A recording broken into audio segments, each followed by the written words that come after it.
बिस्मिल्लाहिर्रहमानिर्रहीम। मुझे कहते हैं बुशरा सलीम और आप देख रहे हैं मेरा channel mindful parenting by Bushra Saleem. आज के इस एपिसोड में हम बात करेंगे कि बच्चों में जो एंग्जाइटी है वो क्यों होती है, उसकी क्या वजूहात होती हैं, और अगर हमारा बच्चा एंग्जाइटी फील कर रहा है तो पेरेंट्स को कैसे पता चलेगा कि बच्चों को एंग्जाइटी हो रही है। अगर एंग्जाइटी हो रही है तो हम किस तरह बच्चे की मदद कर सकते हैं। ये सारे टॉपिक को आज की वीडियो में हम कोशिश करेंगे कवर करें।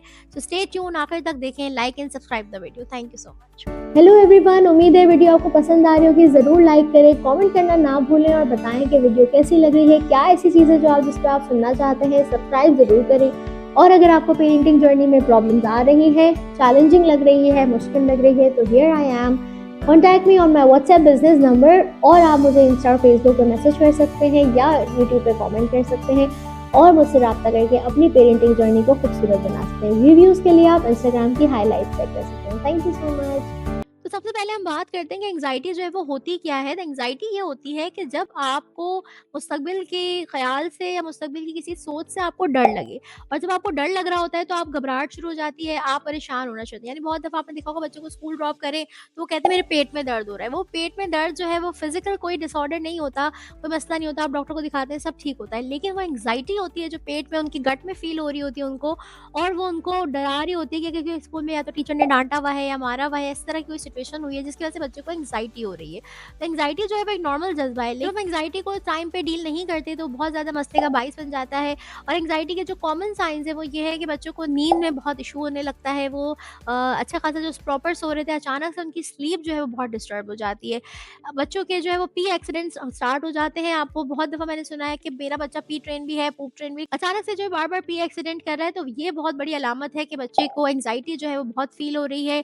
इसके अलावा पेट में दर्द होने की शिकायत बहुत बच्चे करते हैं और पेरेंट्स जो है वो नहीं समझ पा रहे होते, वो डॉक्टर्स के विज़िट्स लगाते हैं। सारे एक्स-रे, अल्ट्रासाउंड्स वगैरह करा लें, सब सही होता है, लेकिन वो गट में एंग्जाइटी होती है जो बच्चों को फ़ील हो रही होती है, जिसकी वजह से आपने बहुत कॉमन सुना होगा, स्कूल का गेट करीब आया और बच्चे के पेट में एंग्जाइटी स्टार्ट हो गई, उसके पेट में दर्द होना शुरू हो गया और आप कहते हैं नहीं, नहीं कुछ नहीं है, आप वॉशरूम चले जाना। वो वॉशरूम का मसला नहीं होता, वो एंग्जाइटी का मसला होता है। इसके अलावा बच्चे टेंशन में बहुत रहते हैं, और ये होता है कि बच्चे चिड़चिड़े हो जाते हैं, गुस्से में रहते हैं या रोने वाले मूड में बहुत ज़्यादा रहते हैं। ये नॉर्मल बच्चा नॉर्मल रोएगा, नॉर्मल गुस्सा करेगा, लेकिन एक बच्चा जो ज़्यादा रो रहा है, ज़्यादा गुस्सा कर रहा है, वहाँ पर हमें गौर करने की ज़रूरत होती है कि क्या मसला है जो अंडरलाइन है, जो हमें नज़र नहीं आ रहा लेकिन वो एग्जिस्ट करता है। अब हम बात करते हैं कि छोटे बच्चे जो हैं वो तो छोटे से हैं, मासूम से हैं, उनमें क्यों एंग्जाइटी हो जाती है, क्या वजूहात होती हैं। तो एक सबसे बड़ी वजह ये है कि फैमिली का एनवायरनमेंट जो है वो बहुत मैटर करता है। तो बहुत दफ़ा पेरेंट्स ये कहते हैं कि बच्चे की वजह से जो है वो बर्दाश्त कर रही हूँ, तो बच्चे के लिए अनहेल्दी इन्वायरमेंट जो है वो एंग्जाइटी की वजह बनता है। आपने वो वीडियो ज़रूर देखने के, बच्चों के लिए हमें साथ रहना चाहिए, क्योंकि बच्चे के लिए सबसे जो इम्पोर्टेंट है वो हेल्दी इन्वायरमेंट है। और आप उसे हेल्दी इन्वायरमेंट अगर दे सकते हैं तो इसके लिए आपका साथ होना ज़रूरी नहीं है। अगर आप अलग होके भी हेल्दी इन्वायरमेंट दे सकते हैं तो उस पे फ़ोकस करें, क्योंकि बच्चे के बनते हुए दिमाग के लिए हेल्दी इन्वायरमेंट का होना बहुत ज़रूरी है। तो एक वजह तो ये हो गई कि फैमिली का इन्वायरमेंट ऐसा होता है, टॉक्सिक होता है, लोग लड़ रहे हैं आपस में, ज़ोर से चीखना-चिल्लाना कर रहे हैं, जिसकी वजह से बच्चा उसको कुछ नहीं बोल रहा, वो कुछ नहीं कर रहा, कुछ कह नहीं रहा, कोई बच्चे को भी कोई डायरेक्टली कुछ नहीं कह रहा, लेकिन बच्चा जो है वो सारा जो स्ट्रेस है एनवायरनमेंट का वो एब्ज़ॉर्ब कर रहा है और उसे फिर एंग्जायटी होती है। दूसरी बड़ी वजह ये होती है बच्चे की एंग्जायटी की कि उसको स्कूल में या घर में या कोई लोग बुली कर रहे होते हैं, वर्बल बुली कर रहे हैं। तो आपने वो सारी वर्बल बुली वाली वीडियोज़ देखनी है, उनसे सीखना है किस तरह अपने बच्चे को प्रिपेयर करें, क्योंकि आप दुनिया को बदल नहीं सकते, लेकिन अपने बच्चे को कोपिंग स्ट्रैटेजीज़, मैनेज करने वाली स्ट्रैटेजीज़ ज़रूर सिखा सकते हैं। बुलिंग की वजह से बहुत दफ़ा बच्चे जो है वो एंग्जायटी का शिकार होते हैं। बच्चे तो बच्चे, बहुत दफ़ा मैंने देखा है बड़े लोग जो है वो बच्चों को बुली कर रहे होते हैं, पेरेंट्स बुली कैसे करते हैं वो वीडियो ज़रूर देखें। टीचर्स वगैरह बुली कर रही होती हैं स्कूल्स में, बहुत कॉमन है ये बिहेवियर्स। तो अपने बच्चे से इतनी दोस्ती रखें कि वो आपसे हर बात शेयर करे, ताकि जब भी कोई स्ट्रगल हो, एंग्जायटी हो रही है, तो आप उसे फ़ौरन टाइमली डील कर सकें। तीसरा बहुत कॉमन है जो हमारी जनरेशन में तो बहुत ज़्यादा था, कि एकेडमिक प्रेशर जो है वो बहुत ज़्यादा दिया जाता था बच्चों को। अभी भी मेरे अराउंड ऐसे लोग हैं जिन्होंने बच्चों को ख़ास ऐसी स्कूल में बिठाया है जहाँ बहुत पढ़ाई का प्रेशर है, बहुत ज़्यादा वर्कशीट्स, होमवर्क मिल रहे हैं, और वो अर्ली 7 ईयर्स में ही आप इतना प्रेशर डाल देते हैं बच्चे पे कि फिर वो बच्चों को कोप अप बच्चा सब कर लेता है। ज़ाहिर है दिमाग बहुत अल्लाह पाक ने स्ट्रॉन्ग चीज़ बनाई है, लेकिन वो इसकी जो कॉस्ट है कि पढ़ाई से भी नफ़रत हो जाती है, माँ-बाप से भी कनेक्शन ख़राब हो जाता है, एंग्ज़ायटी जो है वो अलग हो जाती है। एक और बड़ी वजह जिससे बच्चों को एंग्ज़ायटी होती है वो ये होती है कि आपकी बच्चे की लाइफ़ में कोई सडन बहुत बड़ा चेंज आया है, किसी लव्ड वन की डेथ हो जाना, कोई सडन आपकी जो है वो डिवोर्स हो जाना, सेपरेशन हो जाना, इस तरह की चीज़ें बच्चा जब एक्सपीरियंस करता है कि सडन कोई इवेंट है जो हुआ है लाइफ में, उससे बच्चों में एंग्जायटी का होना बहुत-बहुत कॉमन है और उसको बहुत तरीके से डील करना बहुत-बहुत ज़रूरी है। और एक और आखिरी वजह जो बहुत कॉमन है, जो बिल्कुल पेरेंट्स को अंदाज़ा नहीं है, उनको होता है कि हम तो बच्चे को कुछ नहीं बोल रहे। अगर आप खुद एंग्जायटी का शिकार हैं, अगर आप खुद आप विंडो ऑफ टॉलरेंस वाली वीडियो देखिए, आपको गुस्सा क्यों आ रहा है, अगर आपकी खुद विंडो ऑफ टॉलरेंस जो है वो बहुत श्रिंक हुई हुई है, तो आपकी जो एंग्जायटी है वो आप बच्चे को अनकॉन्शियसली पास कर रहे हैं और आपका बच्चा सब एब्ज़ॉर्ब कर रहा है। तो वो जो एंग्जायटी है जो आपकी है, लेकिन वो आपके बच्चे की भी एंग्जायटी बन रही है और फिर आपको बच्चों में भी वो सिम्पटम्स नज़र आएँगे कि चिड़चिड़े हैं, बात नहीं सुन रहे, रोना-धोना। फिर आपको बच्चों में भी वो सिम्पटम्स नज़र आएँगे जो हमने वीडियो में पहले डिस्कस किए थे। तो अब हम बात करते हैं कि बच्चों में जब एंग्जायटी हमें नज़र आना शुरू हो जाती है, या बच्चे पी एक्सीडेंट कर रहे हैं या पेट में दर्द की शिकायत कर रहे हैं, तो अब हम देख रहे हैं बच्चे की नींद डिस्टर्ब हो रही है, तो ऐसी सिचुएशन में पेरेंट्स क्या कर सकते हैं?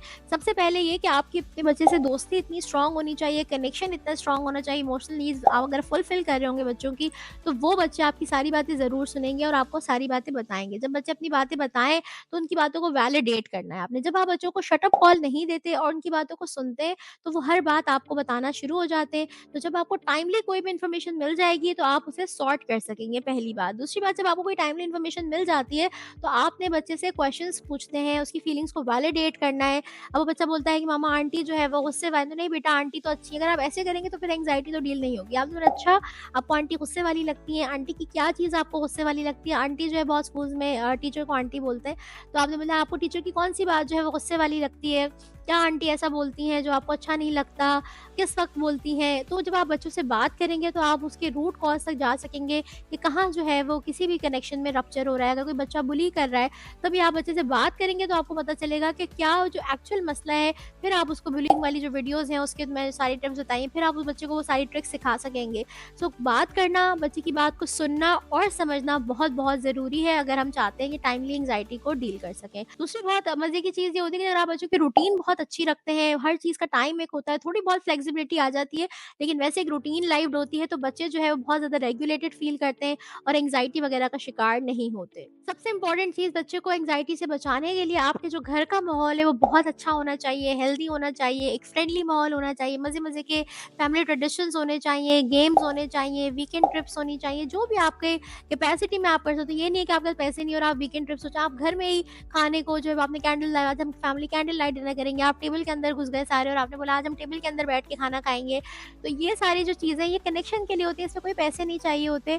तो ये सारी चीज़ें यानी अगर आप घर का माहौल अच्छा रखेंगे, तो सबसे ज़्यादा हेल्दी ब्रेन डेवलपमेंट आपके बच्चे की होगी और आपका और उसका कनेक्शन इतना खूबसूरत होगा जो इंशाल्लाह आप सारी लाइफ चेरिश करेंगे। एक और ट्रिक जो बच्चों को एंग्जायटी से बचा सकती है वो ये कि बच्चों से फीलिंग्स की बात ज़रूर करें। वो सारी वीडियोज़ देखें कि फीलिंग्स किस तरह कॉन्सेप्ट देना है, फीलिंग्स के नाम बच्चों को सिखाएँ, क्योंकि जब बच्चों को पता होगा कि उन्हें क्या एक्चुअली फ़ील हो रहा है और उसकी कोपिंग स्ट्रैटेजीज़ बच्चों को सिखाएँ। ब्रीदिंग की बहुत सारी एक्सरसाइज़ेज़ होती हैं जो आप छोटे बच्चों को सिखा सकते हैं। या कैंडल है आपके सामने, इमेजिन करो और आपने इसको ब्लो करना है, ठीक है? अब आप इन्हेल करो और फिर आप उसको ब्लो करो और आपने 5 तक जो है वो काउंट करके ब्रीदिंग करनी है। ये सारी जो ब्रीदिंग की टूल्स हैं, ये आप बच्चों को सिखाएँगे तो बच्चों को अगर आप नहीं भी हैं और कहीं एंग्जायटी फ़ील है तो उन्हें पता होगा कि उन्हें किस तरह अपने आप को काम डाउन करना है। पानी पीने की स्ट्रैटेजी आप उन्हें सिखा सकते हैं। खड़े हुए हैं तो बेटा आप बैठ जाइएगा, बैठे हुए हैं तो आप लेट सकते हो तो लेट जाइएगा। जब आप अपनी स्टेट को फिज़िकल बॉडी मूवमेंट्स को चेंज करते हैं तो आपकी बॉडी जो है वो डिफरेंटली रिएक्ट करना स्टार्ट करती है और वो एक स्टेट से जो एंग्शियस स्टेट है, एंग्जायटी वाली स्टेट है, उससे हटना शुरू हो जाती है। एक और चीज़ जो बहुत कॉमन है जैसे एंग्जायटी होती है, बच्चे इस तरह के गेम्स बहुत खेल रहे होते हैं जिससे उन्हें एंग्जायटी हो रही होती है कि मार-धाड़ मतलब अगर मैं देख रही थी तो मुझे हो रहा था कि इतनी इसमें गाड़ी की टक्करें हो रही हैं, फायरिंग हो रही है, पुलिस का सायरन बज रहा है, इतना नॉइज़ था। ओवर स्टिमुलेटेड गेम्स जो होते हैं वो बच्चों के दिमाग में स्ट्रेस क्रिएट करते हैं और वो बच्चों के लिए हेल्दी नहीं होते। तो उनको जितना हो सके लिमिट करें। स्क्रीन वाली जो सारी वीडियोज़ है जो मैंने बताया है कि ट्रांज़िशन कैसे करना है, बाउंड्रीज़ कैसे लगानी है, वो सारी चीज़ें देखें और सीखें और बच्चों का स्क्रीन टाइम जो है वो लिमिट करें। इसके अलावा ये करना है आपने कि अगर आपको ये लगे कि आपके बच्चे में एंग्जायटी है और आपको नहीं फिगर आउट, तो प्लीज़ प्रोफेशनल हेल्प लेने से ना घबराएँ। बहुत सारे जो थेरेपिस्ट होते हैं, बहुत सारे जो प्ले बेस्ड थेरेपिस्ट होते हैं, जो खेल-खेल में बच्चों की नफ्सियात को, बच्चों की जो एंग्जायटी है उसको कोप अप करने में उनकी मदद करते हैं। तो please do reach out to them ताकि आपके बच्चे को बर वक़्त मदद मिल सके। अगर सिचुएशन आपके कंट्रोल में नहीं है तो प्लीज़ आपने घबराना नहीं है, प्रोफेशनल हेल्प ज़रूर लेनी है। उम्मीद है इस वीडियो से आपको बहुत कुछ सीखने को मिला होगा। कमेंट में ज़रूर बताएं कि कब आपके बच्चे ने एंग्जायटी फील की थी और किस तरह आपने उसको डील किया था और ये स्ट्रैटेजीज़ आपको कैसी लगी हैं। Do like, comment and share it with your friends and family. उम्मीद है वीडियो पसंद आई होगी। Thank you so much.